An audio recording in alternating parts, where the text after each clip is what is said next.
യേശു നിന്നെ വിളിക്കുന്നു, യേശു നിന്നെ വിളിക്കുന്നു. കാൽവരിയിൽ ഉയിർത്തന്നവനാം യേശു നിന്നെ വിളിക്കുന്നു. കാൽവരിയിൽ ഉയിർത്തന്നവനാം യേശു നിന്നെ വിളിക്കുന്നു.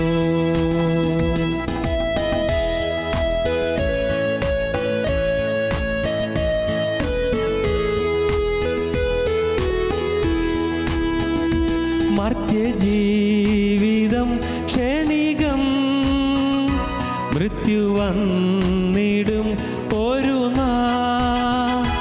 മർത്യജീവിതം ക്ഷണികം, മൃത്യു വന്നിടും ഒരു നാൾ. മറക്കാതെ നിന്നോട് ആത്മരക്ഷ മുന്നമേ നീ പ്രാപിക്കുവാൻ. മറക്കാതെ നിന്നോട് ആത്മരക്ഷ മുന്നമേ നീ പ്രാപിക്കുവാൻ. യേശു നിന്നെ വിളിക്കുന്നു, യേശു നിന്നെ വിളിക്കുന്നു. കാൽവരിയിൽ ഉയിർത്തന്നവനാം യേശു നിന്നെ വിളിക്കുന്നു. കാൽവരിയിൽ ഉയിർത്തന്നവനാം യേശു നിന്നെ വിളിക്കുന്നു.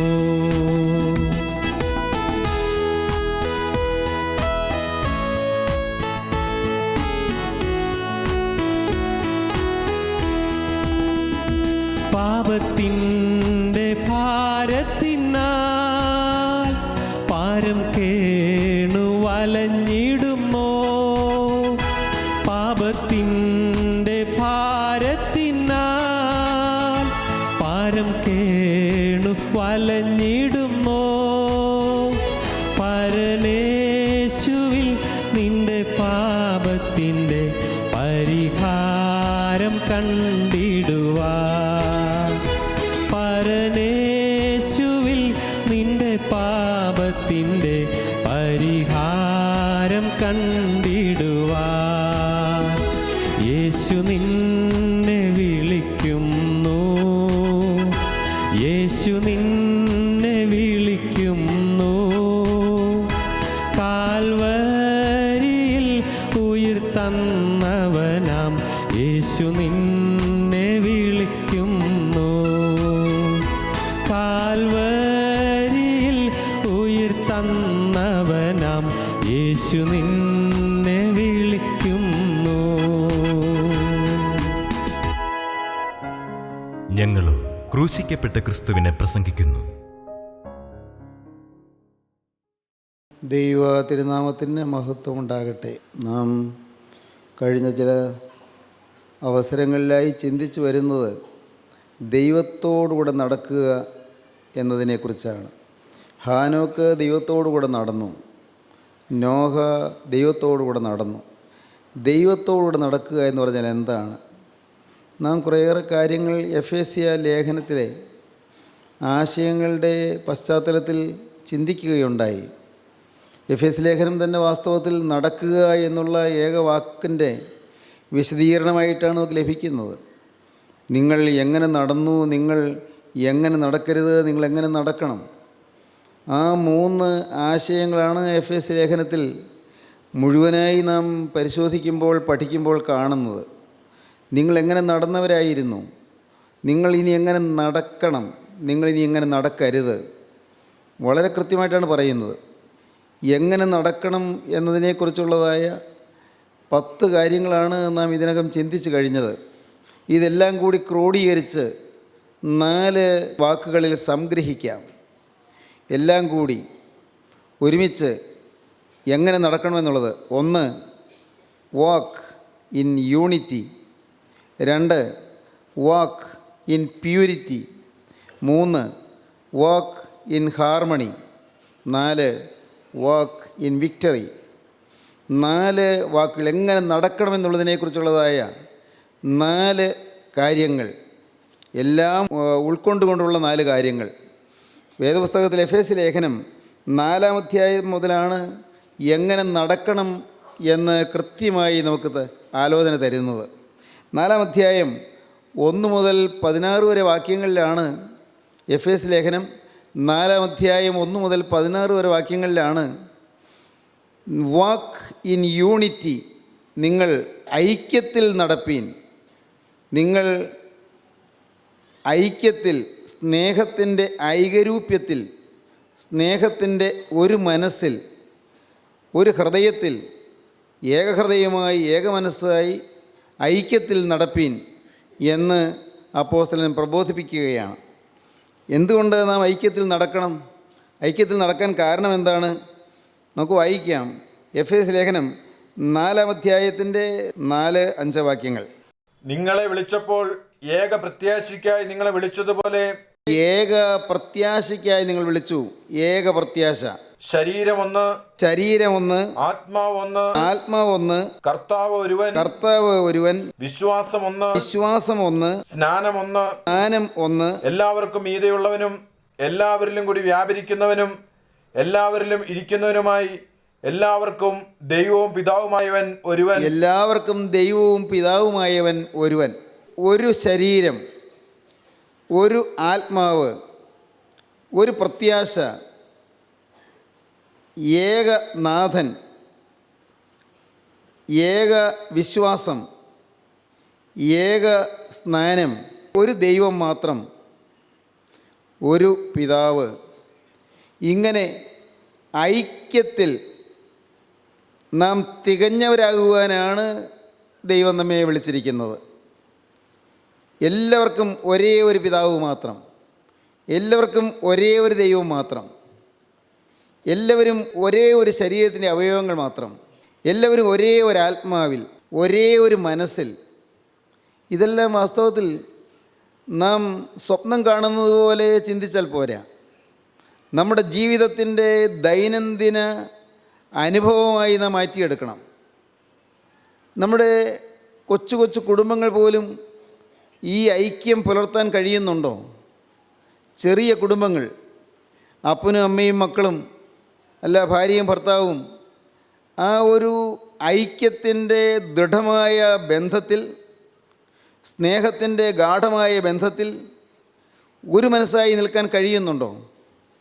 സമൂഹത്തിലേക്ക് തിരിയാൻ വരട്ടെ, നമ്മുടെ രാഷ്ട്രത്തിലേക്ക് തിരിയാൻ വരട്ടെ, നമ്മുടെ സഭകളിലേക്ക് നോക്കാൻ വരട്ടെ, ആദ്യം നമ്മുടെ കൊച്ചു കുടുംബം. വാസ്തവത്തിൽ ഐക്യത്തിൻ്റെ ദാർഢ്യം നഷ്ടപ്പെട്ട കുടുംബങ്ങളല്ലേ ഇന്നധികവും. സ്നേഹം നഷ്ടപ്പെട്ടു പോയിരിക്കുന്നു, പരസ്പരമുള്ള ഇണക്കം നഷ്ടപ്പെട്ടു പോയിരിക്കുന്നു, പരസ്പരമുള്ള വിശ്വാസം നഷ്ടപ്പെട്ടു പോയിരിക്കുന്നു. ഒരു വീട്ടിൽ തന്നെയാണ്, ഒരുമിച്ച് ഒരു മേശയിൽ നിന്ന് ഭക്ഷണം കഴിക്കുന്നവരാണ്, ഒരുമിച്ച് ഒരു മുറിയിൽ കിടക്കുന്നവരാണ്, അല്ല ഒരുമിച്ച് ഒരു കട്ടിലിൽ കിടക്കുന്നവരാണ്, ഒരു വീട്ടിൽ ഒരുമിച്ച് കഴിയുന്നു. എന്നാൽ ആന്തരികമായ വൈഭിന്യങ്ങൾ, ആന്തരികമായ അകൽച്ചകൾ, ആന്തരികമായ അക്കച്ചിക്കലുകൾ നമ്മുടെ പലരുടെയും കുടുംബങ്ങളിലില്ലേ? നാം ചിന്തിച്ചു നോക്കൂ. എന്നാൽ നാം എങ്ങനെ നടക്കണമെന്ന്, ദൈവത്തോടുകൂടെ നടക്കാൻ ആഗ്രഹിക്കുന്നുവെങ്കിൽ എങ്ങനെ നടക്കണമെന്ന് വ്യക്തമായിട്ടാണ് പറയുന്നത്. ഐക്യത്തിൽ നടപ്പീൻ, വാക്ക് ഇൻ യൂണിറ്റി, ഐക്യത്തിൽ നടപ്പീൻ, ഐക്യബന്ധത്തിൽ നടപ്പീൻ, സ്നേഹബന്ധത്തിൽ നടപ്പീൻ, ഐക്യത്തിൽ നടപ്പീൻ. അത് വിശദമായി 4-ാം അധ്യായത്തിൻ്റെ 1 മുതൽ 16 വരെ വാക്യങ്ങളിൽ നമുക്ക് കാണുവാൻ സാധിക്കും. നമ്മുടെ ജീവിതത്തിലേക്ക് നോക്കുവാനും ഐക്യം എത്ര കണ്ടുണ്ട് എന്ന് ചിന്തിക്കുവാനും, ഐക്യത്തിന് എനിക്ക് എങ്ങനെ എന്ത് ചെയ്യാൻ സാധിക്കും, എൻ്റെ സംഭാവന എന്താണ് എന്നോർക്കുവാനും, എനിക്ക് എങ്ങനെ ഐക്യം ഉണ്ടാക്കാൻ സാധിക്കുമെന്ന് ചിന്തിക്കുവാനും നാം ഈ ഭാഗം വായിക്കുന്നത് സഹായകമായിരിക്കും. എപ്പോഴും ഒരു കുടുംബത്തിൻ്റെ ഐശ്വര്യം എന്ന് പറയുന്നത് ആ വീട്ടിലുള്ളവർ തമ്മിലുള്ളതായ ഗാഢമായ സ്നേഹബന്ധമാണ്. ആ വീട്ടിലുള്ളവരെല്ലാവരും ഒരു മനസ്സായിരിക്കുക. ഇന്ന് ഭാര്യയും ഭർത്താവും അകന്നു കഴിയുന്നു. ഒരുപക്ഷേ ദൂരെ ആയിരിക്കില്ല, ഒരു മുറിയിലാണ്, പക്ഷേ ഹൃദയം ഭിന്നിച്ചാണ് ഇരിക്കുന്നത്. പ്രിയപ്പെട്ടവരെ, ഞാൻ ചോദിക്കട്ടെ, നമുക്ക് നമ്മുടെ ഭാര്യയെക്കുറിച്ച് വാസ്തവത്തിൽ മതിപ്പുണ്ടോ? അല്ല, ഭാര്യയ്ക്ക് ഭർത്താവിനെക്കുറിച്ച് ആദരവും ബഹുമാനവും മതിപ്പുമുണ്ടോ? അപ്പോസ്തലനായ പൗലോസിൻ്റെ ലേഖനങ്ങളും പത്രോസിൻ്റെ 1-ാമത്തെ ലേഖനവും വായിച്ചാൽ വളരെ വ്യക്തമായിട്ടാണ് നാം കാണുന്നത് ഈ ഐക്യമെന്ന് പറയുന്നത് എന്താണെന്ന്. അത് ഭാര്യയും ഭർത്താവും തമ്മിലുള്ളത് ഐക്യം, മാതാപിതാക്കളും മക്കളും തമ്മിലുള്ളതായ ഐക്യം, യജമാന്മാരും വേലക്കാരും തമ്മിലുള്ളതായ ഐക്യം, ഇതെല്ലാം ഐശ്വര്യത്തിന് കൂടിയേ കഴിയൂ എന്നാണ്, സമാധാന ജീവിതത്തിന് കൂടിയേ കഴിയൂ എന്നാണ് തിരുവചനം നമുക്ക് പഠിപ്പിച്ചു തരുന്നത്. വേദപുസ്തകം വ്യക്തമായിട്ട് പറയുന്നുണ്ട് ഭാര്യയും ഭർത്താവും എങ്ങനെയാണ് കഴിയേണ്ടതെന്ന്. ഈ എഫേസ്യ ലേഖനത്തിൽ തുടർന്ന് വായിച്ചു വരുമ്പോൾ നാം വാക്ക് ഇൻ ഹാർമണി എന്ന് പറയുന്ന ആശയത്തിൽ വരുമ്പോൾ അത് കുറേയേറെ വരുന്നുണ്ട്. അതിനെക്കുറിച്ച് പറയുമ്പോൾ ഞാനത് കൂടുതൽ പറഞ്ഞുകൊള്ളാം. എന്താണ് ഐക്യം? ഒരു വീട്ടിൽ സ്നേഹത്തിൻ്റെ ഐക്യത്തിൽ കഴിയുമ്പോൾ എന്നും അവിടെ സമാധാനമാണ്, എന്നും അവിടെ സന്തോഷമാണ്, എന്നും അവിടെ ഉത്സവമാണ്, എന്നും വാസ്തവത്തിൽ ആ വീട്ടിൽ ശാന്തി കളിയാടുകയാണ്. ഞാൻ വായിച്ചു, ഇന്നത്തെ രോഗികളിൽ 70% പേരും വാസ്തവത്തിൽ ജീവിതത്തിൽ ഐക്യവും സ്നേഹവും ഇല്ലാത്തത് മൂലം പലതരത്തിലുള്ളതായ ആകുലങ്ങൾക്ക് അടിമകളായി തീരുന്നു. അതുകൊണ്ടാണ് രോഗങ്ങൾ ഉണ്ടാകുന്നതെന്ന്. പലതരത്തിലുള്ളതായ ആകുലങ്ങൾ. വാൾട്ടർ റാലി എന്ന് പറയുന്ന ഒരു മനുഷ്യനുണ്ടായിരുന്നു, വലിയ ധനാഢ്യനായിരുന്നു. Walter Raleigh, sir Walter Raleigh എന്ന് പറയും. അദ്ദേഹം രോഗിയായി തീർന്നു. അദ്ദേഹത്തെ ചികിത്സിച്ച ഡോക്ടർ പറഞ്ഞു, നിങ്ങളുടെ ജീവിതത്തിലെ ഈ ആകുലങ്ങൾ നിങ്ങൾ മാറ്റുന്നില്ലെങ്കിൽ, നിങ്ങളുടെ ജീവിതത്തിലെ ഉള്ളിലുള്ളതായ ഭാരങ്ങളും ആകുലങ്ങളും നിങ്ങൾ നീക്കുന്നില്ലെങ്കിൽ നിങ്ങൾ അധികം താമസിയാതെ മരിച്ചു പോകും. വാൾട്ടർ റാലി അദ്ദേഹം പറഞ്ഞു, ഞാൻ എൻ്റെ ആകുലങ്ങൾ മാറ്റും. ഞാൻ എങ്ങനെ മാറ്റും? അടുപ്പത്ത് വെച്ചിരിക്കുന്ന വെള്ളം ചൂടാകാൻ പാടില്ല എന്ന് പറഞ്ഞാൽ ചൂടാകാതിരിക്കുമോ? അദ്ദേഹം ചോദിച്ചു, ഡോക്ടറോട് ചോദിച്ചു. അടുപ്പത്ത് തീയുടെ മുകളിൽ പാത്രത്തിൽ വെള്ളം ഇരിക്കുകയാണ്, ആ വെള്ളം ചൂടാകരുത്, ആ വെള്ളം തിളയ്ക്കരുതെന്ന് പറഞ്ഞാൽ തിളയ്ക്കാതിരിക്കുമോ? എൻ്റെ ഹൃദയം തിളയ്ക്കുകയാണ്, എനിക്ക് സ്വസ്ഥതയില്ല, എനിക്ക് സമാധാനമില്ല. ഞാൻ എങ്ങനെ ആകുലം മാറ്റും? പ്രിയപ്പെട്ടവരെ, എങ്ങനെയാണ് ഈ ആകുലങ്ങൾ മാറ്റാൻ പറ്റുക? നിങ്ങൾ ചിന്തിച്ചിട്ടുണ്ടോ? നിങ്ങളുടെ പലരുടെയും ഹൃദയം നിറയെ ഭാരങ്ങളാണ്, പലരുടെയും ഹൃദയം നിറയെ വലിയ ചുമടുകളാണ്. ഇങ്ങനെ വലിയ ചുമട് ചുമന്ന് നിങ്ങൾ വിഷമിച്ച് നടക്കുകയാണ്. താങ്ങാൻ പറ്റുന്നതിന് അപ്പുറമുള്ള ചുമടുകൾ നിങ്ങളുടെ ചുമലിലുണ്ട്. വലിയ വലിയ ഭാരങ്ങൾ, വലിയ വലിയ പ്രാരബ്ധങ്ങൾ, കടത്തിൻ്റെ ഭാരങ്ങളാകാം, രോഗത്തെക്കുറിച്ചുള്ള ആവലാതികളാകാം, മക്കളെക്കുറിച്ചോ ഭാര്യയെക്കുറിച്ചോ ഭർത്താവിനെക്കുറിച്ചോ മാതാപിതാക്കളെക്കുറിച്ചുള്ള ആവലാതികളാകാം, നിങ്ങളുടെ ജോലിയെക്കുറിച്ചുള്ള ആവലാതിയാകാം, നിങ്ങളുടെ വിവാഹത്തെക്കുറിച്ചുള്ള ആവലാതിയാകാം, വിവാഹ ജീവിതത്തിലെ പൊരുത്തക്കേടുകളെക്കുറിച്ചുള്ള ആവലാതികളാകാം. ഏതെല്ലാം തരത്തിലുള്ളതായ ആകുലങ്ങളാണ് നിങ്ങളെ അലട്ടിക്കൊണ്ടിരിക്കുന്നത്. മനസ്സ് ഇങ്ങനെ വീർപ്പുമുട്ടിക്കൊണ്ടിരിക്കുകയാണ്. അനേകരുടെ ഹൃദയം ജ്വലിക്കുകയും തിളയ്ക്കുകയും ചെയ്തുകൊണ്ടിരിക്കുകയാണ്. കത്തിജ്വലിക്കുന്ന ഹൃദയം, തിളച്ചു മറിയുന്ന ഹൃദയം, അലമാലകളിങ്ങനെ അലറിക്കുതിക്കുന്ന പെരുവെള്ളം പോലെ, മഹാസമുദ്രം പോലെ ഇന്ന് നമ്മുടെ പലരുടെയും ഹൃദയം ഇളകിക്കൊണ്ടിരിക്കുകയാണ്, പ്രക്ഷുബ്ധമാണ്. ഇതിനെന്താണ് പോംവഴി? എന്താണ് ഇതിന് മാർഗം? ഇതിനൊരു പരിഹാരം എന്താണ്? പ്രസംഗിച്ചാൽ പോരല്ലോ, നിങ്ങൾ ദയവായി ഒന്ന് ചിന്തിക്കൂ. വേണ്ടേ? നിങ്ങൾക്കൊരു പരിഹാരം വേണ്ടേ? സർ വാൾട്ടർ റാലി പറഞ്ഞു, വെള്ളം അടുപ്പത്ത്, പാത്രത്തിൽ വെള്ളം അടുപ്പത്ത് വെച്ചിട്ട് ആ വെള്ളം തിളയ്ക്കരുതെന്ന് പറഞ്ഞാൽ തിളയ്ക്കാതിരിക്കുകയില്ല, തിളയ്ക്കും. തീയുണ്ട്, തിളയ്ക്കും. ഈ തീ കെടുത്താൻ എന്താണ് ചെയ്യാൻ പറ്റുക? ഒരു പോംവഴിയുണ്ട്, വളരെ വ്യക്തമാണ്. നിങ്ങൾ ക്രിസ്തുവിനെ ഹൃദയത്തിലേക്ക് വിളിക്കുക. യേശു ക്രിസ്തു നിങ്ങളുടെ ഹൃദയത്തിലേക്ക് വരിക. Walk in unity. ഐക്യം തരുന്ന ക്രിസ്തുവിനെ നിങ്ങളുടെ ഹൃദയത്തിലേക്ക് നിങ്ങൾ നാഥനായി കൈക്കൊള്ളുക. ക്രിസ്തു നിങ്ങളുടെ ഹൃദയത്തിലേക്ക് വരിക. ഇത് പ്രയാസമുള്ള കാര്യമല്ല, നിങ്ങൾക്ക് വിഷമമുള്ള കാര്യമല്ല. ഏത് കൊടിയ ചുമടുമായിട്ടാണോ ഇന്ന് നിങ്ങൾ വന്നത്, ഇന്ന് നിങ്ങൾ ഈ വാക്കുകളെ കേട്ടുകൊണ്ടിരിക്കുമ്പോൾ ഏത് ഭയാനകമായ ആകുലമാണോ നിങ്ങളെ ഇപ്പോൾ അലട്ടിക്കൊണ്ടിരിക്കുന്നത്, നിങ്ങളിപ്പോൾ ഇരിക്കുന്ന ഇരിപ്പിൽ ഇത് കേട്ടുകൊണ്ടിരിക്കുമ്പോൾ തന്നെ നിങ്ങൾ യേശുവിനെ നിങ്ങൾ വിളിക്കുക. കർത്താവേ, നിനക്ക് മാത്രമേ എൻ്റെ ഹൃദയത്തെ ഒന്ന് വിമോചനം തന്ന് സ്വതന്ത്രമാക്കി ആശ്വാസമരുളാൻ കഴിയുകയുള്ളൂ. എൻ്റെ ഹൃദയത്തെ ആശ്വസിപ്പിക്കാൻ യേശുവേ, നിനക്ക് മാത്രമേ കഴിയുകയുള്ളൂ. ഇപ്പോൾ നാഥ, നീ എഴുന്നള്ളി വന്ന് എൻ്റെ ഈ മാലിന്യം പൂണ്ട ഹൃദയത്തിലേക്ക് കടന്നു വന്ന് എന്നെ നീ പവിത്രീകരിക്കണമേ. എൻ്റെ അശുദ്ധമായ ഹൃദയത്തിലേക്ക് കടന്നു വന്ന്, കോളിളക്കത്തിൽപ്പെട്ട് ഉലയുന്ന ഹൃദയത്തിലേക്ക് കടന്നു വന്ന്, പലതരത്തിലുള്ളതായ ചിന്താഭാരങ്ങളിൽപ്പെട്ട് അഴലുന്ന ഹൃദയത്തിലേക്ക് കടന്നു വന്ന്, യേശുവേ, നീ എനിക്ക് ഒരു ശാന്തി തരണമേ, സമാധാനം തരണമേ, ആശ്വാസം തരണമേ. പ്രിയപ്പെട്ടവരെ, വലിയ വേദശാസ്ത്രമൊന്നും പഠിക്കണമെന്ന് നിർബന്ധമില്ല, വലിയ തത്വചിന്തകൾ പഠിക്കണമെന്നില്ല. ഈ വേദപുസ്തകത്തിലെ വാക്യങ്ങൾ പലതും കാണാൻ പഠിച്ചില്ല എന്ന് വന്നേക്കാം, സാരമില്ല. നിങ്ങൾ ഈ വേദപുസ്തകം മുഴുവൻ വായിച്ചില്ല എന്ന് തന്നെ ഇരിക്കട്ടെ, സാരമില്ല. പ്രിയപ്പെട്ടവരെ, നിങ്ങൾക്ക് വലിയ പാണ്ഡിത്യമോ പഠിപ്പോ വേണമെന്നില്ല. ഒന്നും വേണ്ട. നിങ്ങൾക്കൊറ്റയ്ക്കൊരു കാര്യം മതി. കർത്താവേ, എൻ്റെ ഹൃദയം അസ്വസ്ഥമാണ്, എൻ്റെ ഹൃദയം അഴലുകയാണ്, എൻ്റെ ഹൃദയം ഇളകി മറിയുകയാണ്, എനിക്കുള്ളിലൊരു സ്വസ്ഥതയില്ല. യേശുവേ, നീ എൻ്റെ ഹൃദയത്തിലേക്ക് കടന്നു വരണമേ. എൻ്റെ ഹൃദയത്തിൽ ചിലരോടെല്ലാം ഈർഷ്യയുണ്ട്. എൻ്റെ ഹൃദയത്തിൽ എൻ്റെ വീട്ടിൽ തന്നെയുള്ളവരോട് ചിലരോട് മുഷിച്ചിലുണ്ട്. എൻ്റെ സ്വന്തം വീട്ടിൽ എൻ്റെ ഭാര്യയോട്, അല്ലെങ്കിൽ ഭർത്താവിനോട്, അല്ലെങ്കിൽ മക്കളോട്, അല്ലെങ്കിൽ മാതാപിതാക്കളോട്, സഹോദരങ്ങൾ തമ്മിൽ കർത്താവെ ഈർഷ്യയുണ്ട്. ചില കാര്യങ്ങളിൽ അഭിപ്രായ വ്യത്യാസമുണ്ട്. മനസ്സ് ഇന്ന് അസ്വസ്ഥമാണ്. പല കാര്യങ്ങൾ എന്നെ അലട്ടിക്കൊണ്ടിരിക്കുന്നു. മനസ്സ് വല്ലാതെ വലയുന്നു. യേശുവേ, നീ ഇത് കാണുന്നുണ്ടല്ലോ, നീ എന്നെ സ്നേഹിക്കുന്നുണ്ടല്ലോ. എന്നെ സ്നേഹിച്ച് എനിക്ക് വേണ്ടി നീ ജീവൻ ത്യജിച്ചതാണല്ലോ. എന്നെ സ്നേഹിച്ച് എൻ്റെ ചുമട് മാറ്റാൻ നീ കുരിശ് ചുമന്നതാണല്ലോ. എന്നെ സ്നേഹിച്ച് എൻ്റെ പാപം പോക്കാൻ എൻ്റെ പാപത്തെ ശിക്ഷ നീ വഹിച്ചതാണല്ലോ. കർത്താവേ, എൻ്റെ നിസ്സാരതയിൽ ഞാനിതെല്ലാം ഏറ്റു പറയുകയാണ്. എൻ്റെ ഹൃദയത്തിലേക്ക് നീ ഇപ്പോൾ കടന്നു വരണമേ. എൻ്റെ ഹൃദയത്തിലേക്ക് വന്ന് എൻ്റെ ഹൃദയത്തിൽ നീ ഇരിപ്പുറപ്പിക്കണമേ. പ്രിയപ്പെട്ടവരെ, നിങ്ങൾക്ക് പ്രാർത്ഥിക്കാം. കലങ്ങി മറിയുന്ന ഹൃദയത്തോടിരിക്കുന്നവർ, ആകുലം പൂണ്ട മനസ്സോടിരിക്കുന്നവർ, വിഷാദ സങ്കലിതമായ ഹൃദയത്തിൽ അടലാർന്ന് വലയുന്നവർ, ഇന്ന് ഈ വാക്കുകളെ കേൾക്കുമ്പോൾ നിങ്ങൾ ക്രിസ്തുവിനെ വിളിക്കുക. വിളിച്ചാൽ വിളി കേൾക്കുന്നവനാണ് ക്രിസ്തു. ക്ഷണിച്ചാൽ വരുന്നവനാണ് ക്രിസ്തു. നിർബന്ധിച്ചാൽ അകത്ത് കടന്നു വരുന്നവനാണ് ക്രിസ്തു. ക്രിസ്തു അകന്നു നിൽക്കുന്നവനല്ല.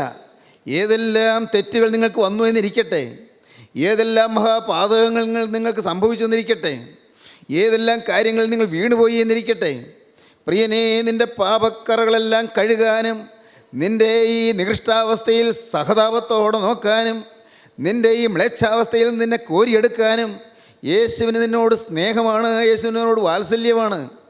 നിങ്ങൾ വിശ്വസിക്കൂ, യേശു സ്നേഹം മാത്രമാണ്. യേശു കാരുണ്യക്കടലാണ്.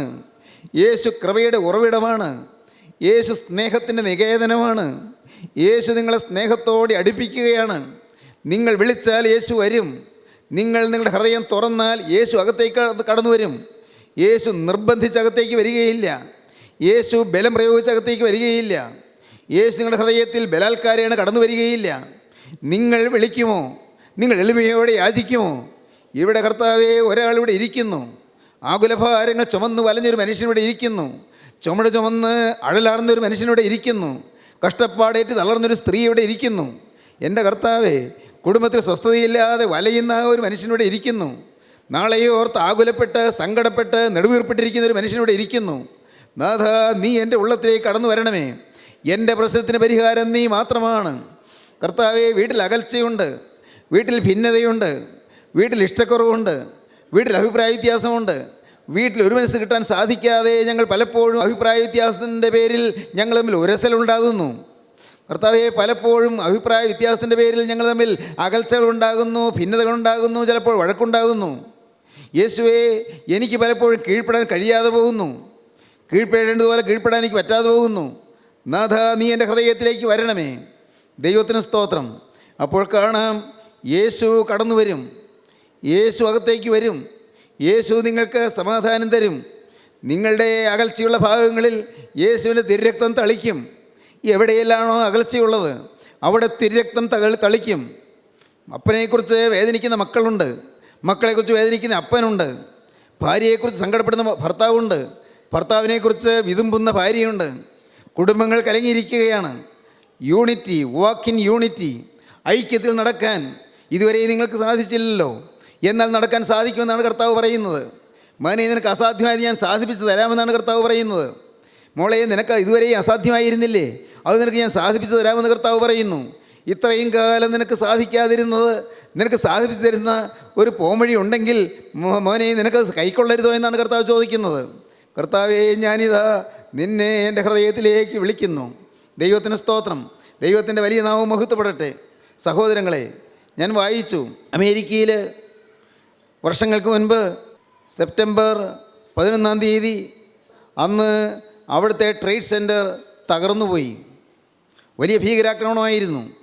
നമ്മിൽ പലർക്കും ഓർമ്മ കാണും. വലിയ ഭീകരാക്രമണമായിരുന്നു. അവിടുത്തെ നെടുനെടുങ്കൻ ഗോപുരങ്ങൾ 2 എല്ലാം കത്തിച്ചാമ്പലായി, എല്ലാം പൊടിഞ്ഞു തകർന്നു. എത്രയോ മനുഷ്യജീവിതം ആണ് അന്നവിടെ ഹോമിക്കപ്പെട്ടത്. എത്രയോ ജീവിതം അവിടെ തീർന്നു. പ്രിയപ്പെട്ടവരെ, വലിയ നാശമാണ് ഉണ്ടായത്. നിങ്ങൾക്കറിയാമോ, 5000-ലേറെ മൈൽ അകലെ നിന്ന് ഇൻ്റർ കോണ്ടിനെൻ്റൽ ബാലിസ്റ്റിക് മിസൈൽസ് തൊടുത്തുവിട്ടാൽ അത് തൊടുത്തുവിടുന്ന നിമിഷം തന്നെ അത് കാണാനും അതിനെ തടുക്കാനും തകർക്കാനുമുള്ളതായ സംവിധാനം ഒരുക്കാനും കഴിവുള്ള രാഷ്ട്രമാണ് അമേരിക്ക. അണുവായുധം 5000-ലേറെ മൈൽ അകലെ നിന്ന് തൊടുത്തു വിടുമ്പോൾ തന്നെ കാണാൻ അതിനുള്ളതായ റാഡാർ സംവിധാനമുണ്ട് അമേരിക്കയ്ക്ക്. പ്രിയപ്പെട്ടവരെ, അത് തൊടുത്ത് വിടുന്ന നിമിഷം തന്നെ അതിനെ അവിടെ വെച്ച് തന്നെ തടുത്ത് അതിനെ നിർവീര്യമാക്കാൻ അമേരിക്കയെ ആയുധ സംവിധാനങ്ങളുണ്ട്. പക്ഷേ ഏതാനും മൈൽ അകലെ നിന്ന് വന്നതായ പ്ലെയിനുകളെ തടുക്കാനോ അറിയാനോ അമേരിക്കയ്ക്ക് സാധിച്ചില്ല. പെൻറ്റഗൺ തകരുമെന്ന്, ആയുധപ്പുര തകരുമെന്ന് അന്ന് മനുഷ്യരെല്ലാം ഭയന്നുപോയി. പ്രിയപ്പെട്ടവരെ, പോകട്ടെ. ഈ അമേരിക്കയുടെ പ്രസിഡൻ്റായിരുന്ന ജോൺ എഫ് കെന്നഡി ഭരിച്ചിരുന്ന കാലത്ത്, മഹാനായ പ്രസിഡൻറ്റ് ജോൺ എഫ് കെന്നഡി അദ്ദേഹം ഭരിച്ചിരുന്ന കാലത്ത് അന്നുകൊണ്ട് അമേരിക്കയ്ക്ക് ഈ ആയുധ സംവിധാനങ്ങൾ, വലിയ ആയുധ സംവിധാനങ്ങൾ.